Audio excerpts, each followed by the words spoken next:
Golden State Warriors may binabalik ang player at Jonathan Kuminga posibleng mapasama talaga sa trade.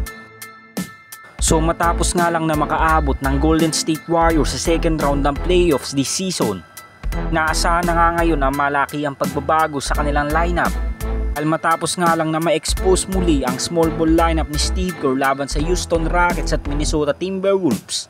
Mukhang magiging desperado na nga ngayon ang Warriors front office na kumuha ng mga sentro.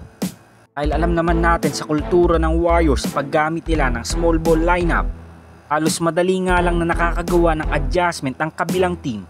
Kaya naman hindi na nga gaanong nagiging epektibo ang taktika ni Steve Kerr. Ganun pa man habang busy ang lahat sa NBA Finals sa pagitan ng Indiana Pacers at Oklahoma City Thunder, tagong kumikilos na nga ang Warriors front office upang makakuha ng legit center.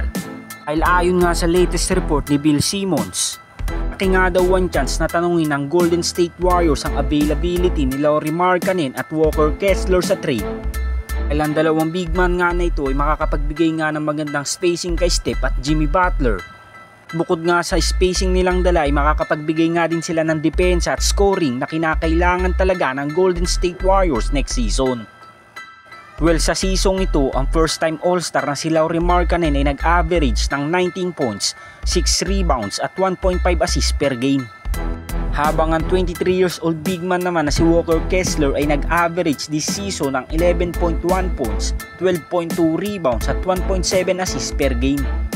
So last off-season pa nga ina-acquire ng Golden State Warriors ang first-time all-star na si Lauri Markkanen. Pumayag na nga din noon ng Utah Jazz na si Brandon Podziemski lamang ang magiging kapalit nito sa trade at ilang draft picks. Ngunit sa kasamaang palad nga ay hindi pumayag ang Warriors front office.